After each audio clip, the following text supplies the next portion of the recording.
No nosso dia a dia, e principalmente no mundo da psicologia, a gente está cercado por dados. Mas já parou para pensar que números puros, assim, sozinhos, eles não dizem nada? Eles são silenciosos. Hoje, a gente vai aprender a dar voz a eles. Vamos descobrir como transformar aquele caos de números em algo claro, revelando as histórias fascinantes que se escondem ali. E aqui vai uma pergunta provocadora. Será que os dados podem mentir? A resposta pode surpreender, mas é um sonoro sim. E olha, eles mentem com uma frequência bem maior do que a gente imagina.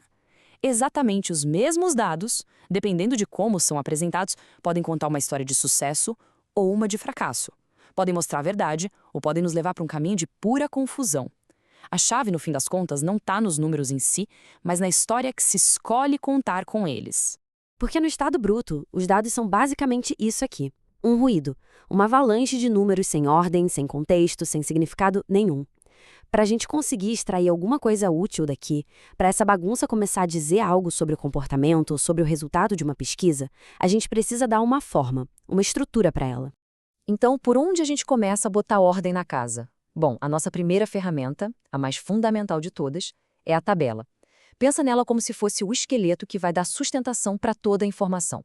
É o primeiríssimo passo para transformar números aleatórios em conhecimento de verdade. A tabela, na sua essência, é uma maneira de ir direto ao ponto. A ideia é apresentar a informação sem enrolação, sabe? O foco aqui não é em texto, em parágrafos. O foco total é nos números, organizados em linhas e colunas. Tudo para que a gente consiga enxergar os fatos de um jeito limpo e rápido.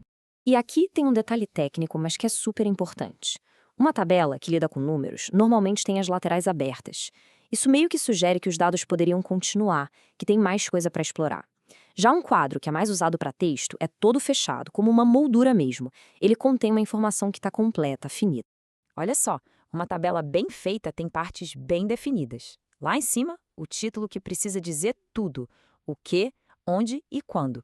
Depois vem o cabeçalho, que explica o que cada coluna significa. Aí temos o corpo, que é o coração da tabela, com os dados em si, e lá no finalzinho, o rodapé, onde a gente coloca a fonte da informação e alguma outra nota importante. E para uma tabela funcionar de verdade, ela tem que seguir umas regrinhas de ouro.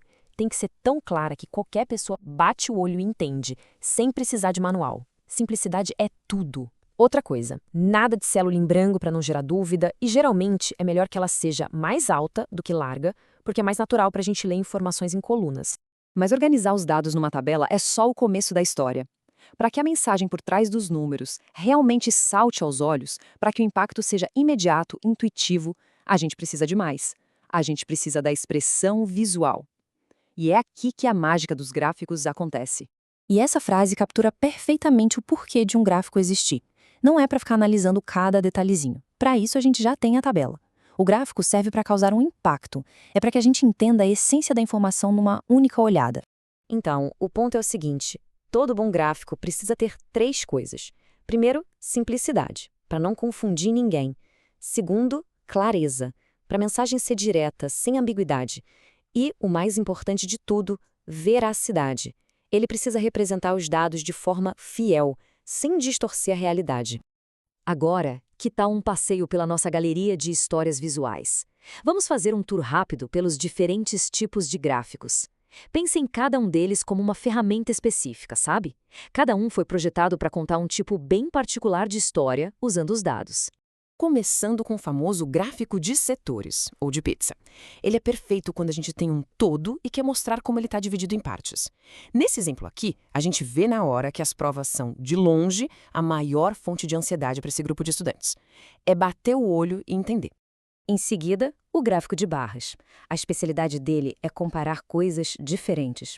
Aqui, por exemplo, fica óbvio visualmente que se exercitar é muito mais eficaz para lidar com o estresse do que procrastinar. A comparação é direta, é poderosa. O tamanho da barra não mente. Mas nem sempre a gente só quer comparar categorias separadas. Às vezes, a história está na distribuição dos dados, ou em como eles mudam com o passar do tempo. Como é que a gente visualiza isso? Para enxergar a frequência, a gente usa um histograma. Ele parece um gráfico de barras, né, mas tem uma diferença crucial. As colunas são coladinhas umas nas outras, sem espaço. Ele nos mostra como os dados se espalham numa faixa contínua, tipo as notas de uma turma numa prova.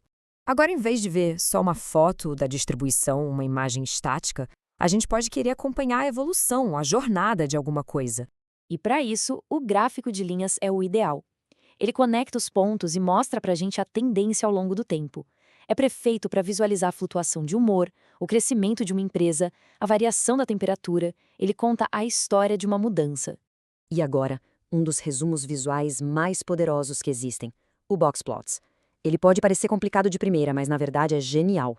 Numa única imagem, ele resume um conjunto de dados inteiro em 5 números-chave: o valor mínimo, o máximo, a mediana, que é o coração dos dados, e os quartis, que mostram onde a maior parte dos dados se concentra. É muita informação num espacinho só. Pois é, chegamos ao fim da nossa jornada. A gente viu como pegar um monte de números soltos, organizar em tabelas lógicas e, finalmente, dar vida a eles com a força dos gráficos. Mas, no fim das contas, o objetivo por trás de tudo isso é sempre o mesmo.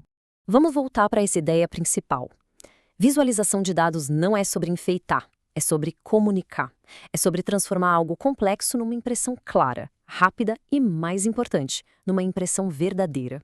Num campo como a psicologia, onde nosso trabalho é entender padrões de comportamento, saber apresentar dados de forma clara não é só um detalhe, é uma habilidade essencial. Não é só sobre mostrar números, é sobre revelar percepções, comunicar descobertas e contar uma história que convença, baseada em evidências. Então, da próxima vez que houver um conjunto de dados pela frente, a pergunta não é só o que esses números dizem. A pergunta de verdade é: qual é a melhor forma de dar voz a eles? Que história eles estão loucos para contar?